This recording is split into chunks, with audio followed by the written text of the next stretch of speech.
Magandang hapon mga kapatid, ako po si Cheryl Cosim at ito ang programang Sagot Kita. Kami po ay napapakinggan nyo sa 105.9 sa Mega Manila, 106.7 sa Davao, 101.9 sa Cebu, at 101.5 sa Cagayan de Oro, 99.9 naman sa Ormoc at 107.9 sa Tacloban. Bukod po sa radyo, kami po ay napapanood nyo rin sa True TV Channel 19. Sa halos 5 milyong subscribers po ng Signal, abay kami po ay nasa Channel 19. At maging sa Facebook at YouTube, ay syempre present po kami dyan. I-search lamang po ang True Network PH. Mga kapatid, usap-usapan ngayon ang umano'y paglalabas po ng ICC or International Criminal Court ng arrest warrant laban kay dating Pangulong Rodrigo Duterte. Yan ay dahil daw sa mga pagpatay sa ilalim ng kanyang war on drugs. Ayon sa palasyo at sa PNP, wala pa silang natatanggap na dokumento ukol dito. Matatandaang lumipad papuntang Hong Kong si dating Pangulong Duterte at ang kanyang anak na si VP Sara para sa isang Thanksgiving event noong Biyernes. Doon sinabi mismo ni former President Duterte na narinig niya nga ang mga ulat tungkol sa paglalabas umano ng ICC sa arrest warrant laban sa kanya. Pero nanindigan siya na wala siyang ginawang mali. Ayon kay dating Pangulong Duterte, and I quote, "Ginawa ko ang lahat noong panahon ko para may kaunting katahimikan at mapayapa ang buhay ng mga Pilipino." Sa episode and unquote. At sa episode po na ito mga kapatid, himayin natin kung ano ang ICC at ang kanilang mandato. Matatandaang noong 2019, sa ilalim po ni dating Pangulong Duterte, formal tayong nag-withdraw sa ICC. Pero bakit nag-iimbestiga pa rin sila sa bansa hanggang sa ngayon? At kung may arrest warrant na nga talaga, ano ang mga posibleng mangyari? Magkakausap po natin ang batikang lawyer na si Attorney Romel Bagares at ang dating Chief Presidential Legal Counsel, Attorney Salvador Panelo. Sa ating question of the day, mga kapatid, dapat bang sumapi muli ang Pilipinas sa ICC? Kung may gusto po kayong i-share, may opinion po kayo sa ating pinag-uusapan, maaari nyo pong i-post ang inyong mga comments sa ating live stream. Or maaari rin po kayong tumawag sa ating tanungan hotlines sa 8689-3289 or sa 8689-3290. At this point, ay bago po natin masimayin, ano nga ba ang ICC, yung naging pagiging miyembro natin ng ICC, may nahita ba tayo? Ano ba ang naitutulong ng pagiging miyembro ng ICC? Ano rin ang kagandahan ng hindi pagiging miyembro? Marami pa rin tayong tanong at hindi natin naintindihan. At bago po yan, puntahan muna natin, kasama po natin live via StreamYard, si Attorney Salvador Panelo, ang dating Chief Legal Counsel ni former President Rodrigo Duterte. Attorney Panelo, magandang hapon. Magandang hapon, Cheryl. Opo. Kayo po ay kasalukuyang nasa Hong Kong ngayon. Yes. Are you part of the Thanksgiving event ng mga Duterte po dyan sa Hong Kong? I attended the event yesterday. Yesterday. Okay. So, you were supposed to be part of the event? Kasi po, Friday pa po sina former President Duterte dyan, di ba? The event has invited everyone who cares to listen to the president. And so everyone was there. I think there are about more than, I'll place it at 15 to 20,000 people. Kasi yung venue, 2,000 lang pwedeng pumasok. And the rest of sila sa grounds plus doon sa streets surrounding the venue. Okay, Friday po, dumating dyan si former President Duterte and si VP Sara. Pero kayo po ay hindi nila kasabay na dumating dyan? Ang alam ko, si dating Presidente Duterte dumating nung kailan ba? Linggo yung event, di ba? Tama. Biyernes. Opo. At si VP Sara, Huwebes. Ako naman, Linggo. Hindi, Biyernes, Sabado, Linggo. Biyernes si Presidente, Bibi Sara, Sabado, ako naman Linggo. Kahapon lamang po kayo dyan, nandyan. Opo. Pero yung event po na yan ay planado na. Yung Thanksgiving event. Matagal na. Ako nga, nakalimutan ko na sa katagalan. Kaya huli ka nang dumating. Kaya ako na, supposedly dapat Biyernes din ako nandito, pero I forgot all about it until somebody told me, ba't wala ka doon? Bakit? Ano meron? Oo nga pala. Kalimutan ko na. Nag-book na ako ng flight. Okay. At nagkita na po ba kayo ni dating Pangulong Duterte? Magkasama kami kahapon. Alright, pagkasama kayo kahapon, pag-usapan po natin. Natanong ko kung kailan pa dumating si Pangulong Duterte dyan at kung matagal na bang planado yung event at kung kailan rin kayo dumating. Iko-connect ko kasi dito sa naging balita po over the weekend, Attorney Panelo, na maglalabas daw nga po ng arrest warrant ang ICC. Kailan nyo po ito narinig, itong balitang to? Nung nasa aeroplano ko, tinanong ako ng mga reporters kung tinanong ako kailan daw ba kami nag-usap yung Presidente Duterte. Sagot ko naman, sabi ko, ano naman connection, bakit wala tatanong? Kasi merong rumor, sabi sa akin, rumor na merong kaya daw umalis si Presidente Duterte. Sabi ko, fake yan. Kaya nagpunta sa Hong Kong yun kasi magsasalita, magpapasalamat sa mga OFWs for their continued support to him. And I'm sure, ayun nga po, nagkaroon naman po ng statement si Pangulong Duterte doon sa event po na yon about this. Pero doon po sa inyong pag-uusap, have you discussed this with the former president? Ito pong posibleng ang paglalabas po ng warrant of arrest sa kanya? Matagal na namin pinag-usapan yan noon pa. In fact, doon sa, hindi ba natatanda nyo sa congressional Senate hearing, di ba, nabanggit na rin yan. At hindi naman siya nangangamba. Kung madalit sabi, hindi niya iniintindihan. Puro lang salita. Wala naman. Matagal niya na sinasabing warrant. Wala naman nangyayari. Pero this time, ito pong mas mainit, mas maingay na ganitong balita. Ano po ang napag-usapan nyo ni Pangulong Duterte about it? What was his reaction? Did you get to ask him about it? Actually, there's nothing to talk about kasi we've been talking about that so many months ago. At meron naman siyang payag. Hindi ba sabi niya, sige, I'm willing to be jailed kung yan ang kailangan. Basta ako, sabi niya, ano mong kasalanan ginawa ko? Kasalanan ko lang naman Ginawa ko yung mga pamamaraan upang magkaroon ng katahimikan sa ating bansa. Ngayon, kung yan ay kasalanan, sige, kulong niyo ko, pero gawan niyo ko ng monumento. Di ba nagpataw? Wala sa kanya yun. Alam mo, Cheryl, yes. Itong tao, he doesn't care at all what you will do to him. Para sa kanya, meron siyang, nung siya'y presidente, meron siyang sinumpahan. At ang sumpang yon ay pangalagaan ang katahimikan ng ating bansa. At ginawa niya ang lahat ng kanyang makakaya. Inubos niya talaga yung kanyang panahon upang patahimikin ang punong-punong karahasan na bumabalot sa ating bansa dahil sa mga rebelding komunista, sa mga kriminal, sa mga illegal na droga. Yan ang ginawa niya. At hindi lamang yun, di ba? Tinulungan niya lahat ng sektor ng lipunan, tapos nilunsad niya yung mga katakot-takot na kahanga-hanga at nakalululang mga infrastruktura. Marami siyang ginawa sa ating bansa. With this po, sabi ko nga po, Attorney Panelo, mas mainit, mas maingay yung balitang mayroon nga pong arrest warrant. Ano po ang magiging action nyo? But wait, okay, you're the former chief legal counsel ni FPRRD. Ngayon po sa kasong ito, in case nga po na magkaroon talaga, maglabas ng warrant of arrest, ano ang magiging role mo? You're gonna be his lawyer? No, teka muna. Number one, to me, it's fake news.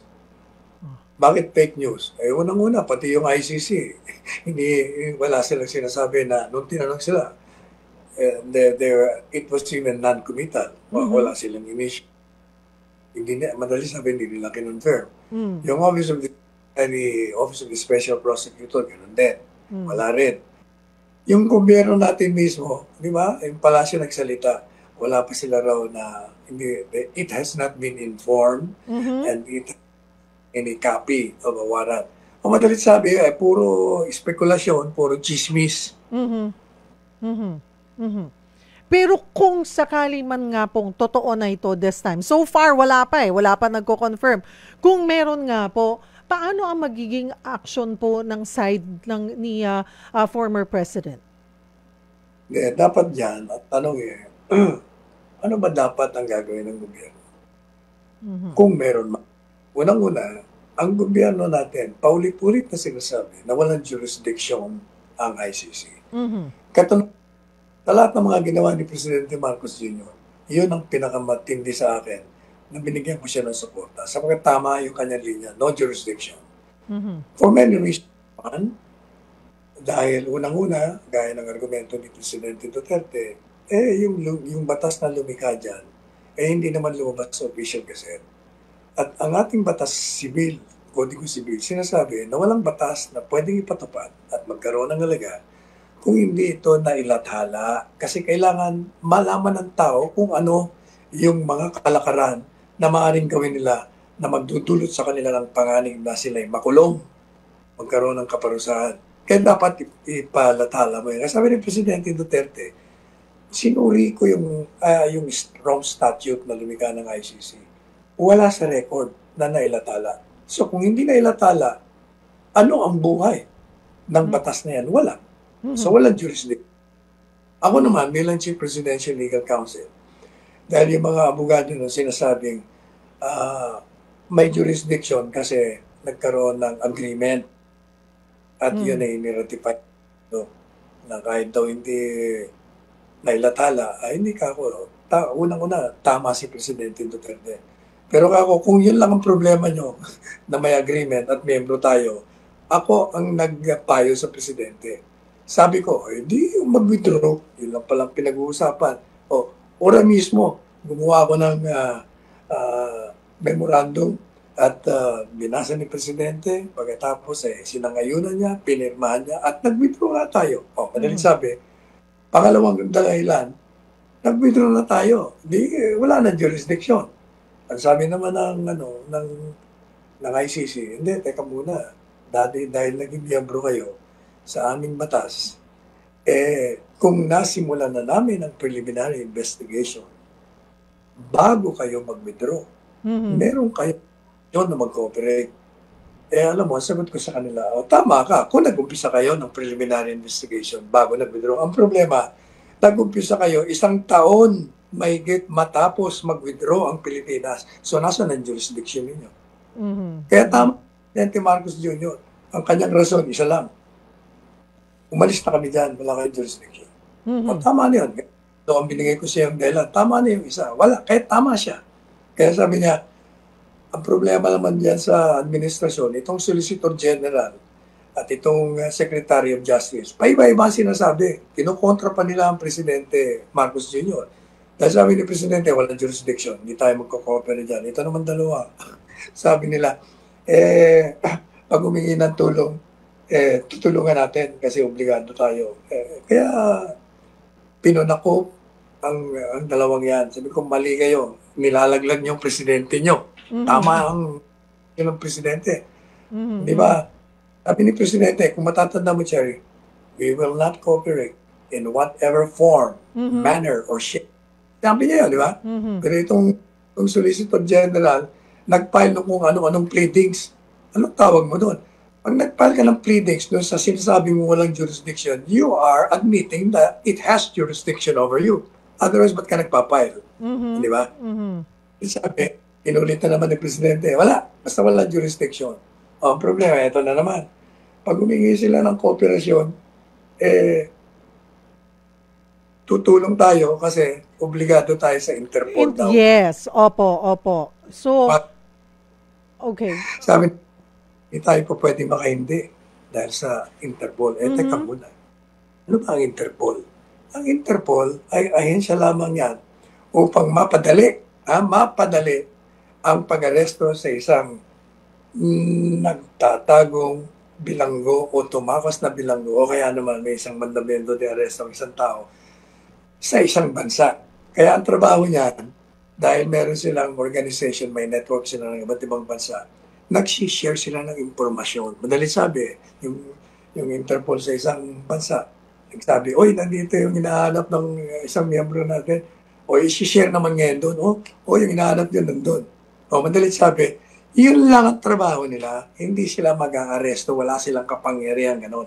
Sino mag-aaresto? Pag natunton, ang mag-aaresto, yung bansa na naghahanap sa kanya o yung bansa na tutulong sa kanya. Hindi ba? O, sabi, eto na. Dumating na ngayon itong Presidente Duterte kaso. Since, ang sabi ng ating gobyerno, walang jurisdiction yan, paano magkakaroon ng kapangyarihan ng Interpol na hindi naman ahensya ng ICC? Hindi naman siya ahensya. Siya ay hiwalay na ahensya. At ang trabaho niya lang mag-facilitate, mag-share ng mga impormasyon para matulungan ang mga miyembro ng bansa.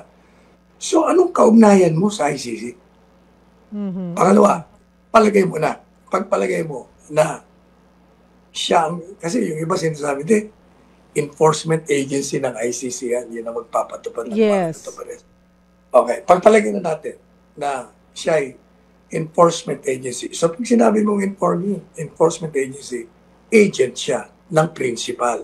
The principal is ICC. The agent is the Interpol.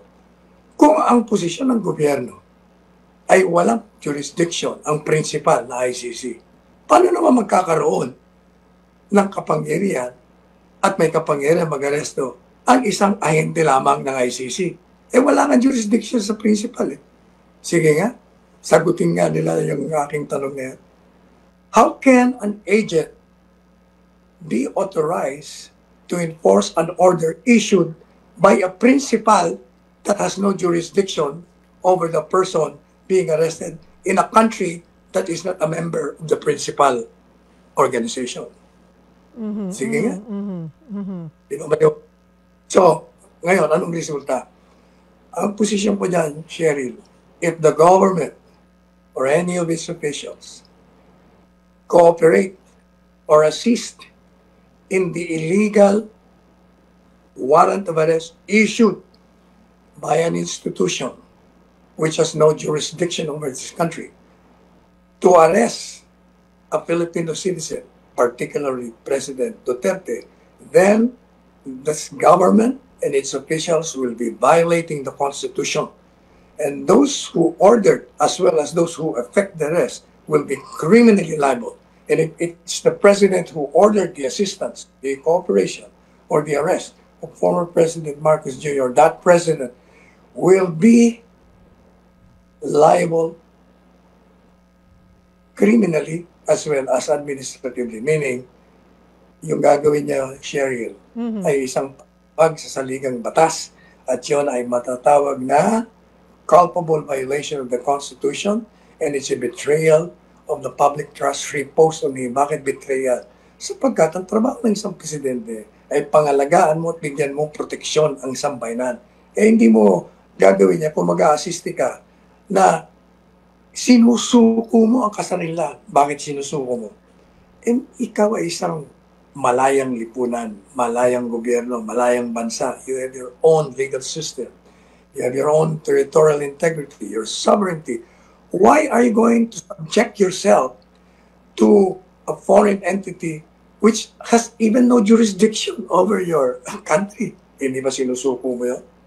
O hindi ba of the public trust yun? Ang trabaho mo, pangalagaan mo, bigyan mo ng protection, ngayon sinusuko mo. Hindi ba? Yan ay paglabag sa pagtitiwala ng bayan na ibinigay sa iyong balikat. Okay. Kung sakaling man po, na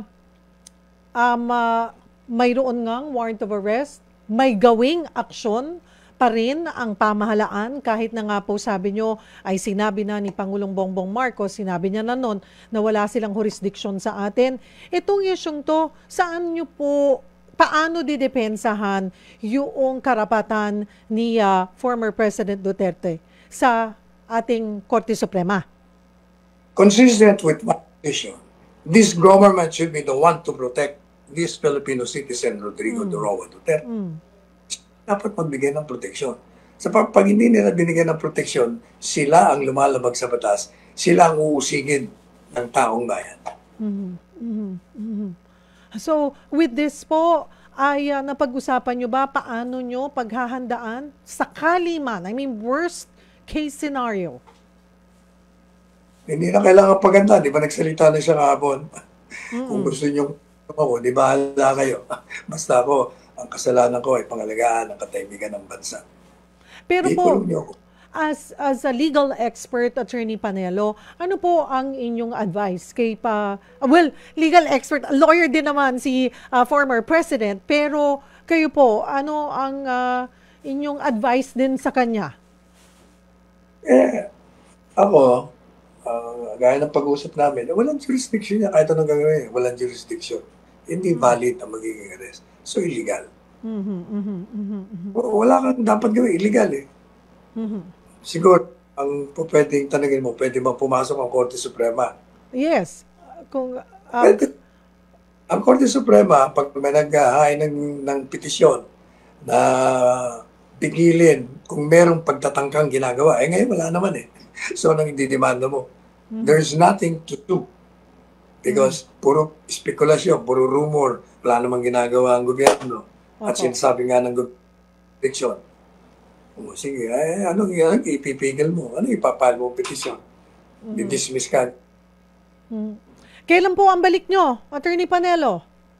Bukas, nakakuha na ako ng flight. Sina Pangulong Duterte po at VP Sara, kailan po ang balik dito sa Pilipinas? Wala, kung nakabalik na si VP Sara, di pa kami nagkausap na mag-iwalay kami. Si Presidente Duterte naman, at this time, tulog pa yon. Yung sleeping time niya ito. Ako naman, kagigising ko lang. Pero napag-usapan niyo po ba kasi sabi niyo bukas ka babalik? Sabay ho ba kayong babalik bukas? Ay, hindi ko alam. Hindi ko naitanong sa kanya kasi wala naman kaming dumating dito. Hindi ko alam kung pareho lang ang flight namin. Hindi naman ako nag-asikaso ng ganyang flight. Baka yung mga staff niya. With all these, sabi nyo nga, fake news pa ito, pero ang daming spekulasyon na mayroon. Ano po ang inyong mensahe on behalf of the Dutertes o sa pamahalaan at sa taong bayan? Nasabi ko na yung aking posisyon dyan, yung mga konsekwensya, kung bakit hindi dapat nilang gawin yan. At palagay ko, nakikinig naman ang gobyerno dyan.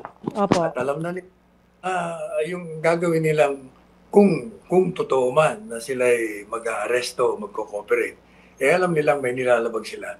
At sila ay mananagot sa taong bayan. Tandaan mo, ang taong bayan ay nagsasalita at nagpapakita ng kanilang lakas sa pamamagitan ng paglabas nila sa kalsada. At yun ay pinakita nila laban sa impeachment ni Inday Sara.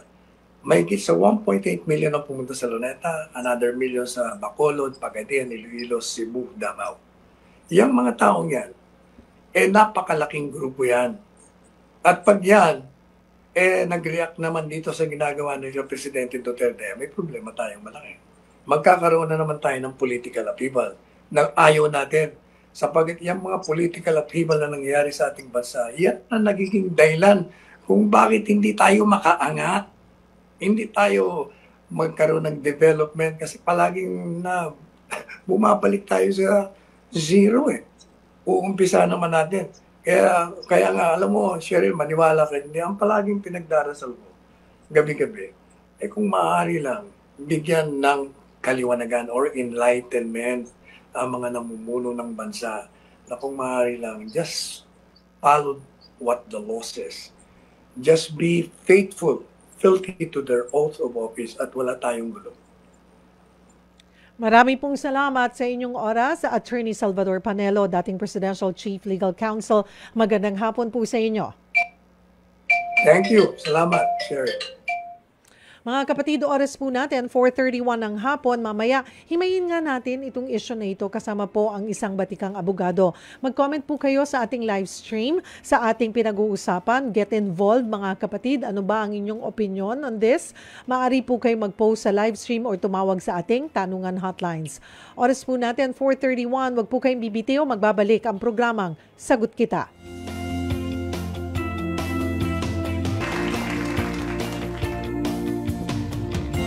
Nagbabalik ang programang Sagot Kita. Ako po ang inyong lingkod, Cheryl Cosim, ang ating question of the day. Dapat bang sumapi muli ang Pilipinas sa ICC? Live via StreamYard, kasama natin si Attorney Romel Bagares, International Law Professor at Lead Counsel for the Philippine Coalition for the International Criminal Court. Ang PCICC po ay isa sa mga petitioner laban sa pag-withdraw ng bansa sa ICC. Magandang hapon po sa inyo, Attorney Bagares. Salamat po sa oras. Magandang hapon, Cheryl, at sa ating pong mga tagapakinig at sa mga nanood po by online. Yes. Stream. Opo, magandang pag-usapan to ngayon, very timely, para mas maintindihan din ng ating mga kapatid, Attorney Bagares, parang mag-ICC 101 tayo. Para po ay nagtuturo sa mga estudyante, para maintindihan ng isang ordinaryong mamamayan, para mas ma-involve sila pag nakikita nilang may mga issues on this. Okay. Ilang taon po nang usapin nga itong ICC? Again, ano ba ang ICC? Ano ba ang mandato nito? Basic. Ito pong International Criminal Court, ito po yung kauna-unahang permanenteng korte na itinayo po ng international community upang litisin po yung mga tinatawag na egregious crimes. Kasama po dyan yung genocide, crimes against humanity, war crimes, and aggression. Ito po ay matagal na pinag-usapan at naging bahagi po tayo dito. Sa katunayan, ang Pilipinas ay active participant po doon sa diplomatic conference sa Roma, kaya po ang tawag doon sa batas, sa tratado na nagtayo sa Rome Statute, sa International Criminal Court ay Rome Statute. Dahil doon po ito sa Roma binuo. Okay, isa po sa kanilang nililitis, Attorney Bagares, yung kaso ng crimes against humanity. Okay, when we say crimes against humanity, ano-ano ang mga sakop nito, Attorney? Yung crimes against humanity po, ito po yung iba't ibang kaso po ito na nangyayari kapag tinatarget po yung mga civilian, in a widespread and systematic manner. Yun po yung isang characteristic po ng crimes against humanity. At maaari po itong mangyari sa panahon ng digmaan at sa panahon ng kapayapaan. At kaya nga po yung drug killing na sinasabi ay saklaw po ng jurisdiction ng tinatawag na substantive jurisdiction ng International Criminal Court dahil bahagi po ito ang crimes against humanity sa mga kaso na maaari pong litisin ng International Criminal Court kapag ito po ay nangyari sa teritoryo ng isang miyembro ng International Criminal Court. Okay. Gaano ba karami ang miyembro nitong ICC, Attorney? Gaano karaming bansa? Hindi ko po maalala ang exact number, pero dito po sa worldwide, nasa, kung hindi po ako nagkakamali, nasa 90 po, Okay. Hindi ko po maano exact number, nakalimutan ko po, pero mamari ko po i-present. Pero dito po sa Asia, isa po yung Pilipinas sa unang naging bahagi po ng International Criminal Court. Noong 2011 po nagkaroon ng visa. Although 1990s pa po nagkaroon ng diplomatic conference, pero tumagal po yung yung proseso sa ating pong pagiging miyembro dahil nagkaroon po ng EDSA 2, yung ating pong mga papeles na naisumite doon sa UN, ayon po sa ating pamahalaan ay nawala nung nagkaroon po ng pagpapatalsik kay Pangulong Estrada. At nung panahon ni Pangulong Arroyo, hindi po ito inaksyonan ng ating pamahalaan. Nagkaroon lang po ng pagbabago nung si Presidente si Pinoy po ay naging Pangulo dahil siya po ang muling sabi na dapat tayong maging bahagi ng International Criminal Court. Kaya nagkaroon po tayo ng accession nung panahon po ng si Pinoy ang presidente ng Pilipinas. Kanina po ay na-mention ni Attorney Panelo na walang paglalathala na tayo'y naging miyembro. So, technically, hindi naman daw tayo miyembro. Mawalang galang na po kay Attorney Panelo. Actually, si Attorney Panelo hindi na po stranger sa atin. Maraming beses na po kaming nagkaharap sa iba't ibang forums. In fact, naging opposing counsel kami sa isang kaso. Yung pong sinasabi niyang paglalathala, iba po kasi yung pong batas na angkop po sa usapin ng tratado ay yun po ating saligang batas. Ano po?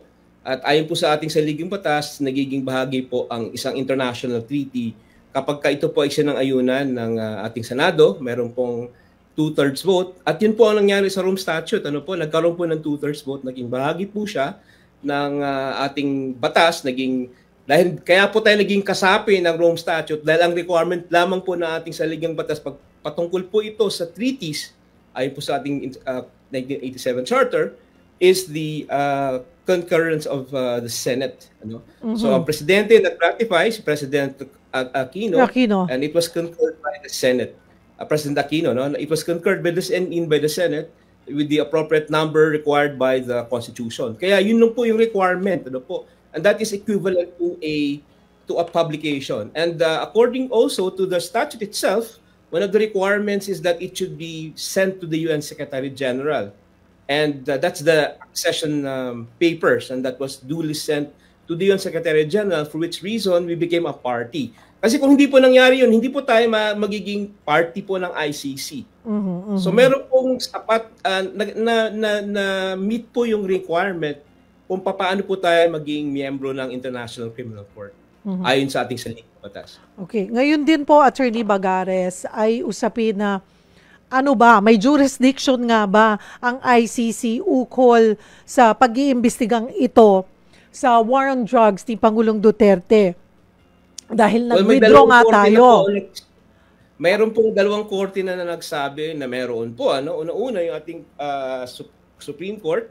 Doon nga po sa kasong nalitis sa Korte Suprema, although sinasabi itong obiter, no? Dahil nga sa nangyari po naging mutan academic dahil nung panahon na nagkaroon na ng desisyon ng Korte Suprema ay naging epektibo na po yung withdrawal ng Pilipinas. Gayon pa man, ang sabi po ng 15 justices, meron po tayong tinatawag na residual obligations under the Rome Statute, yung pong duty to cooperate, no? Dahil po tayo ay naging membro at patungkol po sa mga nangyari nung panahon na tayo ay membro pa bago po naging epektibo yung withdrawal, meron pong duty to cooperate under the Rome Statute under Article 127. At yung pangalawang korte, yung pong appeals chamber mismo ng Rome Statute. Kasi nga po, kung maalala po ninyo, I think 2 years ago, yung pong Pilipinas, dumulog po sa International Criminal Court Appeals Chamber. Kasi kanasyon po ng Pilipinas, yung decision po ng pre-trial chamber na nagsabi na meron pong basehan para magkandak po ng investigation, yung tinatawag na preliminary investigation proper sa mga drug killings na nangyari sa Pilipinas. Ito po ay inakyat ng Pilipinas doon po sa Appeals Chamber ng under the Rome Statute. At ang sabi po ng Appeals Chamber, meron pong jurisdiction yung International Criminal Court as to the preliminary investigation. Ano po? Although nagkaroon po ng voting at nanalo po ang majority sided with the prosecution in that case. So dalawang korte po yan, ano? Yung una, yung Pilipinas mismo, at sa aking pagkakalam, ito po yung kauna-unahang korte sa kahit saang bahagi po ng mundo na nagsabi na meron pong residual obligation yung isang estado kapag kahit na nag-withdraw na po siya, hindi na siya bahagi ng Rome Statute. Pero nung panahon po na siya ay bahagi pa ng Rome Statute, meron pong mga nangyaring paglabag na saklaw po ng Rome Statute. Okay. Attorney Bagares, kanina minention din ni Attorney Panelo na yes, oo, pero nag-withdraw na nga tayo. Ang sinasabi ni Attorney, sa pagkakaintindi ko po sa sinabi ni Attorney Panelo, ay nauna tayong mag-withdraw bago sila nagsimula ng kanilang investigasyon. Tama po yung observation niya. Katunayan, yun po yung naging I don't know, main question doon sa appeals chamber. Ano? Yung pong minoria nagsabi na ganun nga ang sinabi, yung pong linya ni Attorney Panelo. Pero yung majority po ay nagsabi ng tuloy pa rin yung investigation. So that was actually the minority opinion. Now, there's actually an opportunity for President Duterte to raise that question again. Kasi doon mismo din sa sinabi ng appeals chamber, kapag doon na po sa proper process, doon po sa issuance ng arrest warrant, pwede po siyang mag-appear doon on his behalf or on his own accord, no, by counsel, at pwede niyo pong questionin. Opo. Doon po sa PI, sa pre-investigation, wala po talagang poder si Presidente Duterte na mag-participate kasi hindi pa po yung tamang panahon. Kaya po, meron pong pangalawang pagkakataon para kay Presidente na erase po yun. No? Kasi sabi po talaga ng Appeals Chamber, with respect to the PI, merong jurisdiction. No? Pero yung issue na yun mismo on whether or not it was still proper for the ICC to take cognizance of the Philippine situation, despite the fact that the Philippines had already withdrawn from the ICC when the decision by the PTC, the Pretrial Chamber, came out saying that there should be an investigation. No? So yun pong issue na yan, ay pwede pong i-litigate yan ng dating Pangulong Duterte doon po sa Pretrial Chamber kapag lumabas po yung usapin ng issuance ng arrest warrant. Ano po ba nga ang sinasabi, Attorney Bagares, no? Nangyari kasi, nangyari itong umanong mga krimen na ito sa ilalim po ng administrasyon niya at na miyembro pa tayo ng ICC. Ang kine-question lang is, ano ba ang, dapat? Are we just basing doon sa investigation? Mag-iimbestiga after nag-withdraw, pero na-commit pa rin yung krimen. Yun yung sinasabi na during na miyembro pa rin tayo. So yun pwede nilang yun pwedeng pag-uusapan sa korte na ano ba talagang malinaw. Yes. Kasi yun po yung tama po, yun po yung posisyon ng prosecution, ng ICC prosecutor. Ngayon, in fairness also to the President, actually, we really don't have a case before the ICC that dealt with that specific question. Meron lang po tayong Burundi case. Yung Burundi case halos kagaya ng Pilipinas. Sa Burundi kasi na nag-anunsyo po yung ICC na magkakaroon ng preliminary examination, nag-withdraw po siya.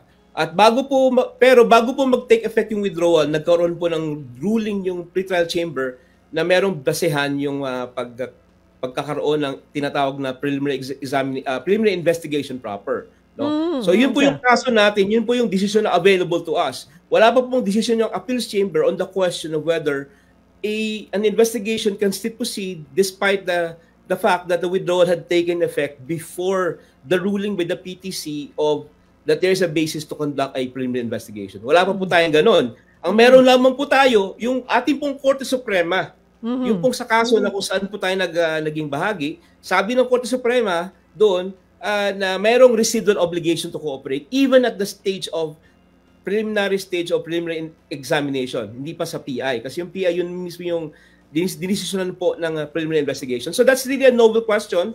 And I think that the President Duterte can raise that question. Ano po? These are procedural questions. But I think that these are questions that the President can really raise before the pretrial chamber on the question of the issuance of an arrest warrant against him. If there's going to be any. Ang sinasabi rin po ng ating pamahalaan, well, if si Pangulong Marcos po, pagbabasihan natin yung kay Pangulong Marcos, sinasabi niya hindi tayo makikooperate dahil hindi naman na tayo miyembro. Pero sabi nga ni Attorney Panelo, iba naman yung sinasabi ng DOJ at ng Solgen. So, ano po ba? Pero sabi nyo rin, may desisyon ng Korte Suprema na may duty pa rin tayo to cooperate as former member ng ICC. opo. So now, that's, as I said, that's obiter, no? That's not the ruling on the main issue kasi nga doon sa kaso na yun, naging moot an academic, no? Dahil naging effective ng withdrawal before the Supreme Court actually issued the ruling.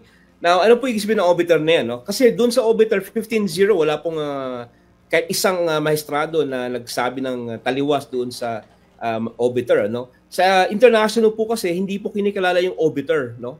Kung ano po yung sinabi ng korte, maaaring tingnan yun at maaaring yun ang maging main basis for a ruling by an international court or tribunal. Ano po? At pangalawa, dahil nga sa obiter ito, pag nagkaroon po ng proper case, that can be raised again before the Supreme Court. At pangatlo po, tama po yun, hindi po natin talaga alam kung ano ang posisyon ng ating pamahalaan kasi iba-iba po yung sinasabi, ano? Yeah. Ultimately, I think that this is going to be a foreign policy question, ano? Dahil the fact is that we are not anymore a party to the ICC, although there are many options under the Rome Statute also. You don't actually need to return to the ICC to cooperate. You can have an ad hoc cooperation in a limited sense. No? Hindi mo na kailangan bumalik para maging membro pa, para mag-cooperate. Pwede din po yun, no? Yung pinaka-minimal, which is with respect to a certain number of cases. At pwede pong mangyari din gano'n na the President can honor his word that, well, we are not going to return to the Rome Statute.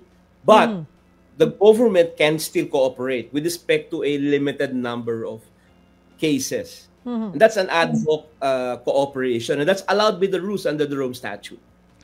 Mainit na lumabas po itong warrant of arrest kay Pangulong Duterte na sinabing mayroon na. Pero wala pa pong nagsasabi, hindi pa sabi ng palasyo, wala pa silang alam about it, wala silang nakukuhang kopya, maging ang kapulisan. Sinabi ni Attorney Panelo, fake news ito. Pero ang usapin is, paano nga ba kung may inilabas? Paano? A-action nga po ba? Dahil sabi nila, di ba, ang Interpol, na ang counterpart dito, or ang if ever man, ay sa PNP po yan or sa NBI. Yung ba automatic, kunwari may ilabas na warrant of arrest, ay a-action ng Interpol, ay ang PNP or NBI, or ang Pangulo pa rin, ang government, si Pangulo pa rin ang mag-uutos na, sige, kilalanin nyo yung inilabas na warrant of arrest. Dahil hindi na nga tayo miyembro eh. Okay po. Una ko sabihin, mahabang proseso po yun. Oo. Kasi unang-una po, it's just assuming na may red notice. No? Pagpalagay po natin, oo. It's a request for a provisional arrest. Ano po? Someone a fugitive from justice. Now, let's say it was assuming, assuming. Yes. Theoretically, that's happened. No? Opo. What's going to happen next is that the PNP will implement that. It's a provisional arrest. What's the purpose? For a process for extradition. So there's going to be a case that will be filed before the regional trial court for an extradition proceeding. Ano po? Kasi yung arrest warrant, yung arrest na yan ng red notice is actually just a provisional arrest. At maaari pong, kailangan po pang dalhin po yan sa isang korte para po magkaroon ng proper proceeding sa korte. Sasabihin ng korte kung maaari pong i-extradite yung isang tao under a particular treaty or legal basis. Ano? So mahaba pa pala yan. Mahabang proseso at usapin pa pala yun, Attorney Bagares. Una po, sa Rome Statute, dalawang paraan po kasi ng issuance ng arrest warrant. Pero kung tinatawag na public, meron pong sealed. Ano po. So yung sealed arrest warrant means it's really going to be a secret process. There's not going to be any announcement. It would just be sent. And it's usually done on sensitive cases. Yung public, malalaman yan na kahit sino kasi i-release in public yung records. No? At marami po tayong example sa Rome Statute na sealed po, selyado po yung procedure ng issuance ng arrest warrant. Dahil nga sa big possibility that the persons being sought will seek an escape. No? Kaya sinisikreto po yan. So hindi po natin alam yung kaisipan po ng ICC ngayon kung nasa moda nila na public yung arrest warrant or selyado yung pag-release po ng arrest warrant. At we don't know nga din, let me just finish this one point. Gaya na sinabi ko niya, di ho ba sabi ng appeals chamber, pwedeng erase ng presidente yung objection doon sa mismo, sa proceeding for arrest warrant. Kasi normally, bago po mag-issue ng arrest warrant, mag-notify po yung ICC na merong ganitong procedure at if you are an accused, you can actually send a lawyer to contest the issuance of arrest warrant. So I would actually imagine that this is going to be also for the legitimacy of the whole process. Malagay ko, yung ICC will actually make this public. Hindi po ito magiging ito. Well, Attorney Bagares, even ICC, wala silang pagkukonfirma about this news, kung meron nga ba or wala, or kaya na warrant of arrest. Pero then again, sabi mo nga, nasa ICC yan if they're gonna make it public or sealed. kumbaga sikreto. Yes. Okay, mahaba pa yan. Tututukan natin yung balitang yan. Ihahabol ko lamang dito sa huling bahagi ng ating programa. Hindi na tayo miyembro ng ICC. You're part of this PH Coalition for ICC wanting na bumalik tayo bilang miyembro. Ano nga ba, bakit? Ano ba ang maidudulot kung ano nga ba ang kagandahan ng pagiging miyembro po ng ICC ng isang bansa? Yung kayang maintindihan po ng isang Juan de la Cruz, attorney. Actually, yung pong ICC, court of last resort po yan. Ibig sabihin po, hindi po makakaasa ng pantay na katarungan sa Pilipinas, no? At kaya po yung mga courts sa Pilipinas, iniiwan niya po yung ganyang katungkulan dun sa ICC. Restating that, no? Alam po natin sa Pilipinas, napakalakas po ng political influence, ano po. Doon po sa ICC, very limited po, no? At makakaasa po tayo ng impartial na process. In fact, the judges there come from different countries, ano? At marami po tayong examples ng big cases where the accused were eventually actually acquitted, no, after trial. And this actually proves that the whole process is really impartial. So para sa atin, meron po tayong karanasan sa Pilipinas, madalas, na nakikita natin na yung pong mga korte natin ay meron po mga kakulangan. At dahil nga po sa issue na to na napakamaigting po yung political fervor, ang pinakamaganda po para sa pananaw ng mga biktima sa aking pong pagtatasa ay magkaroon po ng isang impartial process kung saan po wala pong kahit anong partido na maaaring mag-impluwensya doon sa proseso. At yung pong opsyon na yan ay nariyan po sa International Criminal Court. Ano po paano inaapilan nyo pa po ba ito? Kailan daw po yung inyong call na bumalik tayo bilang miyembro po nito? Well, nasa Pangulo na po ngayon. Yan, ano, kasi nga naging academic po yung kaso. Pero I would expect, let's assume that there's going to be an arrest warrant issued against the president, and I'm very sure that President Duterte's lawyers will actually seek an injunction before domestic courts on the implementation of that arrest warrant.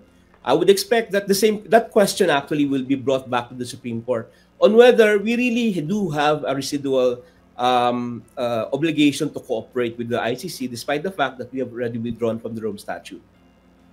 Attorney Bagares, medyo bitin po yung ating kwentuhan pero mukhang mahaba-haba pa po itong mapapag-usapan itong isyong ito.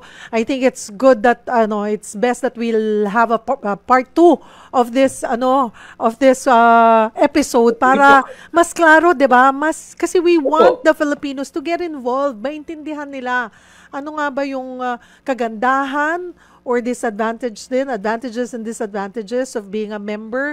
At ito for the first time, tama po ba? First time sa history natin na mayroon pong nangyayaring investigasyon na kaso po dito sa ating bansa.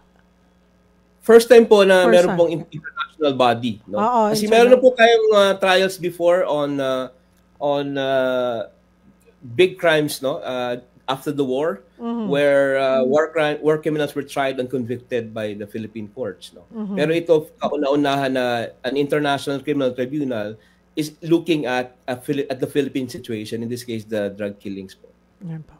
Attorney Bagares, marami pong salamat sa inyong oras and we'll see you again. Sige po, walang anuman po. Salamat po. Salamat, Attorney Romel Bagares, Lead Counsel ng Philippine Coalition for the International Court. 5:00 mga kapatid, dyan po nagtatapos ang isang oras na tanungan at sagutan. Ako po si Cheryl Cosim, sagot kita.